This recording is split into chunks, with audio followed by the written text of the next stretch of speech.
Bonjour Philippe Prigent, vous êtes Bonjour. avocat au barreau de Paris. Vous aviez suivi et vous en étiez venu en parler sur Radio Courtoisie, cette affaire des grooming gangs, une affaire qui date depuis de 20 ans au moins et qui en fait constitue un effroyable déni de justice puisque des centaines, voire des milliers de jeunes filles blanches et spécifiquement choisies comme telles parce qu'elles étaient blanches, ont été violées par des gangs de Pakistanais dans l'indifférence générale, ou plutôt avec un silence organisé de la part des autorités qui avaient très très peur d'être accusées d'être racistes. Je parle des autorités anglaises et qui donc ont laissé faire et même ont criminalisé les victimes dans certains cas. Alors, exactement. Peut-être parce que nous parlons du Royaume-Uni, vous vous lancez dans l'understatement, ce qui c'est culturel et c'est adapté au sujet que nous traitons.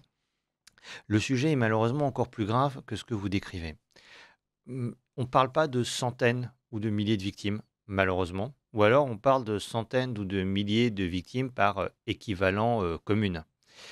On parle d'une estimation conservatrice, on est à quelques dizaines de milliers si vraiment on est extrêmement strict sur le nombre de victimes, on est très probablement au moins un ordre de grandeur au-dessus. Parce qu'évidemment, quand vous avez une ville avec plusieurs milliers de victimes, une autre ville avec plusieurs milliers de victimes, une autre ville encore avec plusieurs milliers de victimes, en réalité, on n'est pas à 300, on est facilement, on arrive très vite à 10 000, et on est à des mondes, et en plus, dans une période extrêmement longue, parce que le scandale, les pratiques, ont commencé au plus tard dans les années 90, début des années 90, et ça a donné lieu, vous avez très bien parlé à la fin de criminalisation des victimes, ça a donné lieu, ce qui est sans précédent, alors évidemment, un silence de mort, bien sûr, la peur d'être accusé d'être raciste.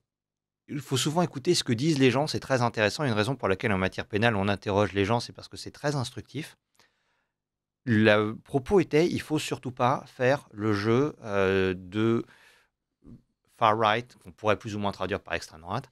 Il faut surtout pas faire le jeu des opposants à l'immigration. Et effectivement, il faut surtout pas leur donner des arguments. Et en l'occurrence, si vous adoptez cette conviction, c'est crédible.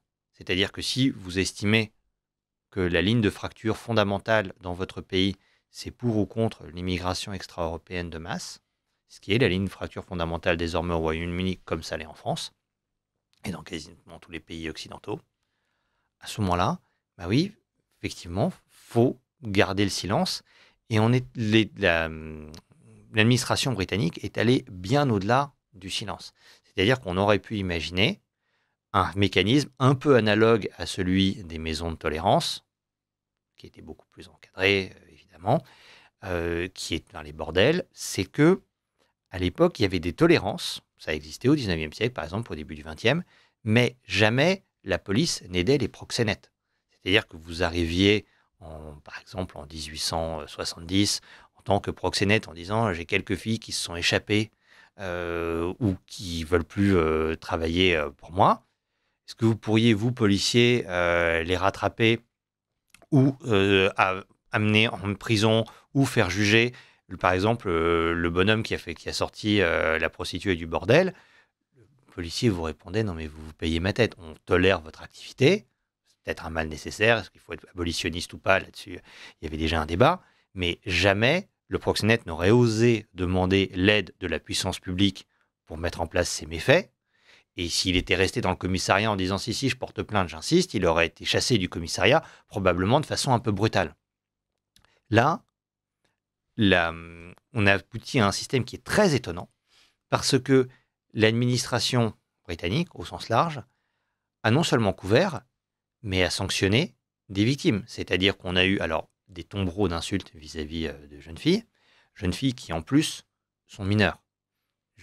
Différence très importante qui existait même d'ailleurs avec le proxénétisme qui a existé dans la quasi-totalité de l'histoire de l'humanité. Je ne dis pas que c'était bien, mais à aucun moment vous ne pouviez, par exemple, en 1870, dire j'ai une prostituée qui a signé un contrat pour travailler dans mon bordel, elle a 12 ans. Ben non, si elle a 12 ans, elle n'a pas signé de contrat. Enfin, Juste avant que ça ne devienne encore plus scabreux, dites-nous exactement donc la manière dont l'administration anglaise a réagi. Donc, Elle a d'abord ignoré les plaintes des victimes, elle a criminalisé les victimes, c'est-à-dire les victimes se sont retrouvées en fait accusées par exemple d'être droguées, c'était pas leur faute, elles l'avaient été contre leur gré. Alors, on a plusieurs choses. La première, c'est qu'effectivement, alors que visiblement il y avait du proxénétisme, aucune intervention publique du procureur. Contre les proxénètes. Contre les proxénètes. Et là où c'est une politique générale, et on le sait, c'est qu'au Royaume-Uni, plus qu'en France, parce qu'ils ont une tradition historiquement plus respectueuse du choix des électeurs, les procureurs sont plus sous l'autorité d'un chef. En France, ils ont théoriquement un chef, mais ils font assez largement ce qu'ils veulent. On a entendu récemment le procureur de Paris, Mme Becchio, dire « j'ai ma politique pénale, voilà, je fais un peu ce que je veux à Paris ». Puis on a un autre à Agen, enfin chacun fait ce qu'il veut. Au Royaume-Uni, il y a des directives centralisées, beaucoup plus qu'en France, avec un directeur des services de poursuite. Il a demandé qu'on ne poursuive jamais. C'est-à-dire que c'est l'équivalent en France du bras droit du ministre de la Justice, le bonhomme qui travaille pendant que le ministre fait un peu de représentation, et qui dirait, bon, c'est gentil, mais telle infraction, on ne la poursuit pas. Par exemple, demain, il dirait, bon, trafic de cocaïne, fermez les yeux, on a autre chose à faire. Donc il n'y a eu absolument aucune poursuite.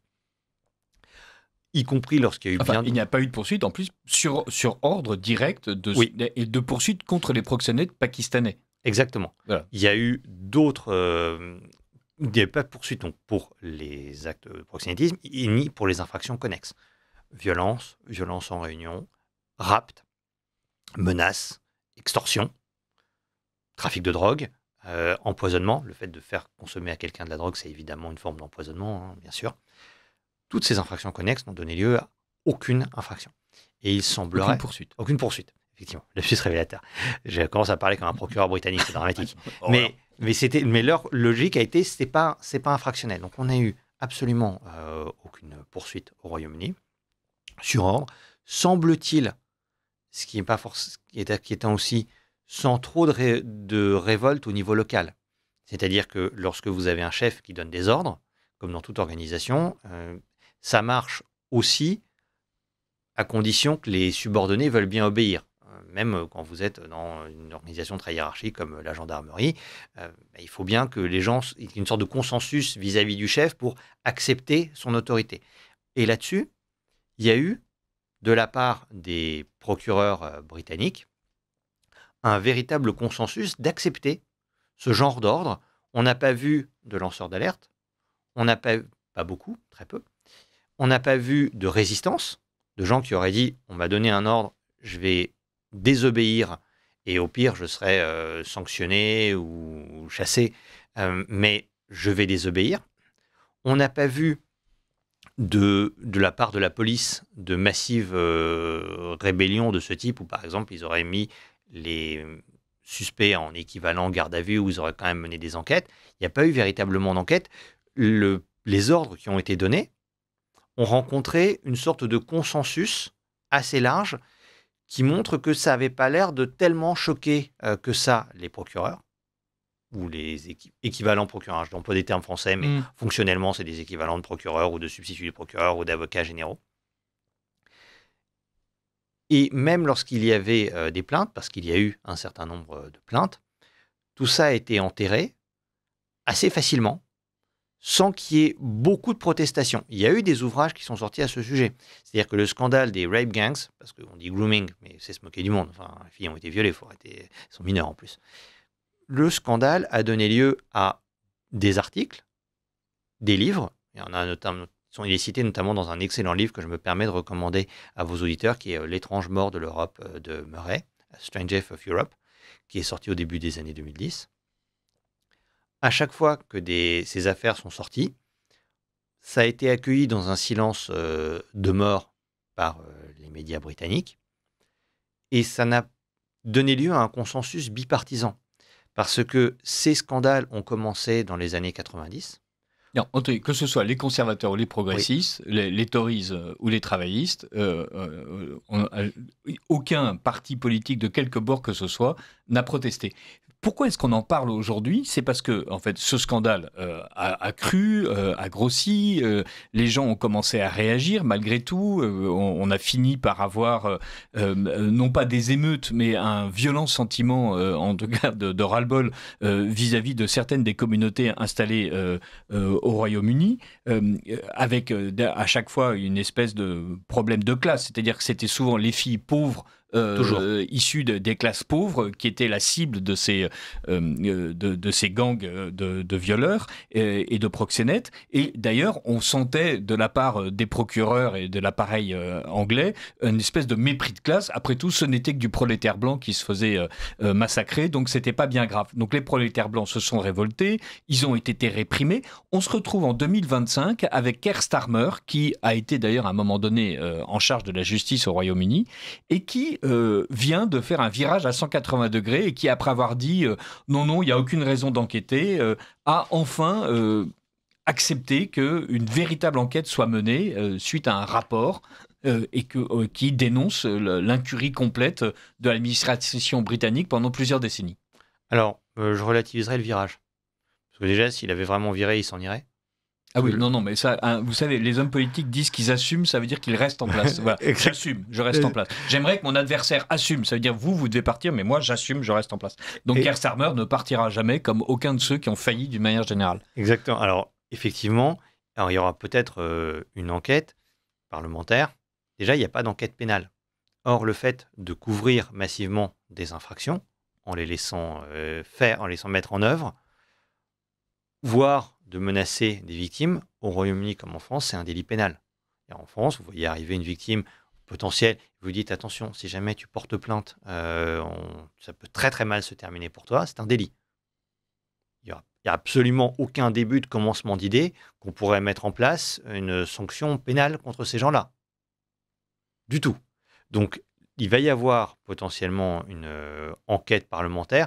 J'attends de voir dans quelle mesure ça ne va pas être étouffé pendant l'enquête parlementaire. Il y a déjà eu une enquête parlementaire, mais sans avoir l'aide réelle des personnes qui sont mises en cause.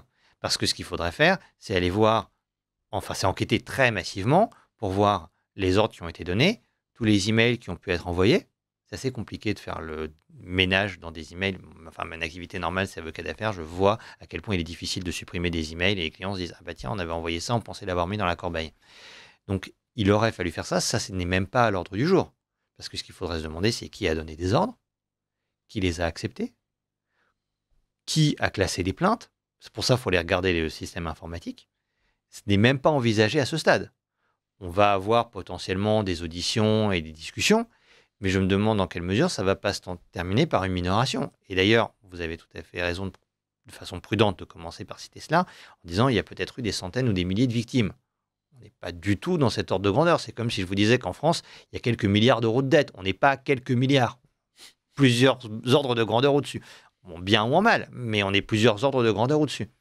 Ici, on a l'impression qu'il va peut-être y avoir une enquête en disant « bon, on a péché, ça peut arriver », mais pas de véritable enquête pour aller chercher des responsables individuels ni pour déterminer l'ampleur du phénomène. Parce que les deux choses très importantes sont qui, personnellement, a couvert. Et pour ça, on peut aller regarder des choses qu'on fait dans toutes les enquêtes pénales sérieuses, c'est-à-dire regarder tous les téléphones portables. Depuis le début des années 2000, tout le monde a des téléphones portables, surtout les politiques, évidemment. Regarder tous les mails. Alors, vous avez raison, Philippe Prigent. Voilà, on n'a pas encore lancé cette enquête. Il y a quelque chose qui a été réconfortant, mais vous douchez mon enthousiasme en tout cas, c'est de se dire, voilà, il y a une reconnaissance officielle du fait qu'il y a eu cette espèce de déni de justice absolument invraisemblable. Et est-ce que aujourd'hui, on peut dire que l'Angleterre regarde ces crimes en face, ou au contraire, est-ce que l'Angleterre continue à regarder de côté? Est-ce que l'Angleterre admet qu'il y a un problème, en fait, avec ces pratiques absolument honteuses de viol de masse, de proxénétisme de masse, ou est-ce que l'Angleterre continue à expliquer qu'il n'y a pas du tout de problème avec l'immigration et qu'il faut vraiment être d'extrême droite pour pointer du doigt les gangs de Pakistanais? Alors, si par Angleterre, vous entendez l'État britannique, option 2, mon général. Clairement. Pourquoi ? L'ampleur du phénomène n'est pas admise. Vraiment, la première chose, je ne parle même pas du nombre précis, la première chose, c'est de définir l'ordre de grandeur. Si vous voulez être face à n'importe quel problème, la première chose, c'est de savoir, à peu de choses près, combien de personnes sont concernées, combien d'argent on a en dette, regardez les ordres de grandeur, c'est la première chose à faire. Première chose qu'on apprend d'ailleurs aux enfants. Est-ce qu'on est en train de parler de dizaines, de centaines, de milliers? Et après, on va regarder le montant précis. Ici, l'ordre de grandeur n'est même pas évoqué. Encore une fois, centaines ou milliers de victimes. On n'est pas du tout à des centaines ou des milliers de victimes. C'est plutôt des dizaines de milliers, voire 100 000. Exactement. On est à beaucoup plus. C'est Keir Starmer qui refuse de prononcer le nom. En fait, voilà, comment est-ce que ça marche? Parce qu'on a l'impression que Nigel Farage, par exemple, lui, est très en pointe et dit les chiffres. Alors, il y a votre question en compte deux. Pourquoi ils le font? Oui, pourquoi ils le font du point de vue politique et comment ça se passe? Pourquoi ils le font? Parce que, c'est leur idéologie. Parce qu'effectivement, et je peux le comprendre, si vous considérez que l'immigration de masse, c'est une immense chance pour le Royaume-Uni, ce genre d'affaires peut mener des gens à douter du caractère chanceux. Vous voyez. Deuxièmement, ils sont tous mouillés. Alors, Keir Starmer, à titre personnel, était littéralement le bras droit du ministre de la Justice qui faisait la politique pénale, était directeur of Public Prosecutions. C'est lui qui donnait les directives. Donc, si on commence à se dire qui a donné les mauvaises directives, c'est comme si on se demande en 40 qui a mal commandé l'armée. À un moment, les gens vont regarder Gamelin, il y a probablement un rapport avec quelque chose. Donc, lui est mis en cause, mais, et c'est pour ça qu'il y a une différence en fait entre les Tories et Tories, travaillistes, Lib Dems d'un côté et le Reform UK de l'autre, c'est que tous les partis qui étaient historiquement représentés significativement à Westminster, Parlement britannique, ont couvert. C'est-à-dire que du temps de John Major, par exemple, parce que les scandales ont commencé dans les années 90, donc avant 97, il n'y avait pas de Labour au gouvernement. Donc, il ne se passait rien. Donc, à ce moment-là, il y a des bons hommes qui, par exemple, ont 70 ans aujourd'hui, mais à l'époque, en 1995, étant donné qu'on est en 2025, ils devaient avoir à peu près 40 ans. Ça n'a pas l'air de les avoir particulièrement choqués. Tous se rendent bien compte que si on commence à regarder ce qui s'est vraiment passé, ils vont être mis en cause. Ils vont être mis en cause et, d'ailleurs, un peu la même situation en France où on parle d'islamo-gauchisme, si on veut, il y a de l'islamo-droitisme aussi. C'est-à-dire que le fait de ne rien avoir dit ne caractérise pas seulement le Labour. C'est-à-dire que le Parti conservateur britannique est aussi concerné. Il a couvert, les mecs sont quand même bien informés. Quand vous êtes un homme politique, à tort ou à raison, il y a plein de gens qui vont vous raconter plein de choses. Donc en fait, vous allez avoir des informations, simplement parce que les gens veulent vous raconter leur histoire. Donc vous êtes extrêmement bien informé. Et là-dessus, on voit bien qu'il n'y a pas eu de réaction de la part du Parti Tory, du tout, et qu'il y a en plus de l'appel au vote. Il y a une histoire qui compte beaucoup au Royaume-Uni, en France on la connaît mal, qui est essentiellement ce qu'on appelle les bourgs pourris, Rotten Boroughs, où grosso modo on va dire du XVIe siècle jusqu'au début du XIXe, il y avait beaucoup d'endroits où on pouvait se faire élire en tant que parlementaire, mais avec des pratiques de corruption et de manipulation de l'électorat scandaleuses. Mais on n'a pas eu ça vraiment en France, qu'on est passé en substance assez largement de pas de représentation du tout à quelque chose d'à peu près correct, avec quelque chose qui ressemblait un peu à un homme, une voix, et pas de corruption à outrance. Je ne dis pas que c'était parfait, mais ça allait à peu près. Merci d'éviter de dire que ça a été parfait. Mais au Royaume-Uni, il y avait un vrai système oligarchique de corruption et de menace des électeurs, réellement, pendant facilement 2 siècles. Et les Britanniques se souviennent de ça. Là-dessus, avec ces grape gangs, on a eu aussi des appels au vote. On avait des gens qui étaient dans des services d'ordre. On avait une partie de la population qui appelait à voter donc pour tel ou tel député, et pas seulement des députés travaillistes. Donc si on commence à regarder vraiment, c'est pour ça que l'État britannique est assez mal à l'aise, si on commence à regarder vraiment, on va s'apercevoir que beaucoup de gens ont échangé du viol de masse contre des élections. Et là, alors déjà, ça paraît relativement choquant de façon générale. Oui, dit comme ça, ça peut gêner. Les gens on échange des votes contre l'appel au viol. Oui, effectivement. Et je reçois Philippe Prigent, avec qui nous évoquons l'affaire des grooming gangs anglais et nous espérions avoir de bonnes nouvelles et donc les Anglais avaient acquis du sens moral. Philippe Prigent nous rassure, non, il reste des Anglais. Tout à l'heure avec Rémy Tel, au moment de l'addition, nous parlerons de ce qui se dessine, c'est-à-dire la possibilité des infanticides légaux. Avant d'en arriver là en France et en Europe, revenons à l'Angleterre et à la manière dont Philippe Prigent nous raconte les compromissions en fait de l'ensemble du système politique français. Alors ils sont anglais. Avec oui dans un sens, mais je vais apporter un tempérament. Alors il y a au Royaume-Uni un mépris de classe extrêmement prononcé de la part de la classe dirigeante envers la classe dirigée. Au début du 19e siècle, ils appelaient leur propre armée rabble, la racaille. Je ne dis pas que la France était parfaite, évidemment qu'il y a une forme de mépris de classe en France, évidemment, mais même l'aristocrate français le plus obtus ne méprisait pas son peuple autant que l'aristocratie britannique méprise son peuple. C'est peut-être l'héritage du fait que c'est à la base une colonie française avec une aristocratie qui s'est installée là-bas, mais il y a un mépris de classe extrêmement brutal qui fait qu'effectivement les procureurs qui viennent tous de la classe aisée et encore plus au Royaume-Uni qu'en France. Le statut des juges, avocats, juristes est plus élevé au Royaume-Uni qu'en France. Donc ces gens-là voyaient les pauvres Britanniques comme à peine humains. Vraiment, je veux dire, le vainqueur de Waterloo décrit sa propre armée comme de la racaille. C'est révélateur. Napoléon, on aime ou on n'aime pas, mais n'a jamais décrit ses propres soldats comme la racaille. Et vous n'avez jamais le prince de Condé qui aurait dit ce genre de choses. Donc ça, c'est un facteur effectivement de mépris qui explique beaucoup de choses. Cela étant, avant de dire ils sont anglais, donc ils n'ont pas beaucoup de sens moral, sommes-nous certains qu'en France, ce soit beaucoup mieux? Parce qu'il faut se demander, ça s'est passé de l'autre côté de l'Atlantique, de la Manche. La proximité de niveau de développement et la proximité culturelle entre les pays est très avancée. Vous allez au Royaume-Uni, c'est moins exotique que d'aller au Burundi, pour un Français. Et en France, on a des signaux de choses un peu étonnantes.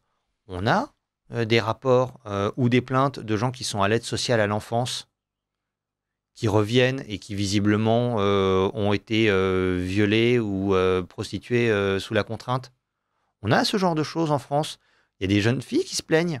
Ils sont généralement mineurs. On en a parlé sur Radio Courtoisie. Il y a un scandale qui est en train de croître et dont on espère qu'il va véritablement éclater sur l'aide sociale à l'enfance et le développement de la prostitution enfantine autour des centres de l'ASE qui est absolument incroyable. Exactement. Et là-dessus, on ne voit que la partie émergée de l'iceberg.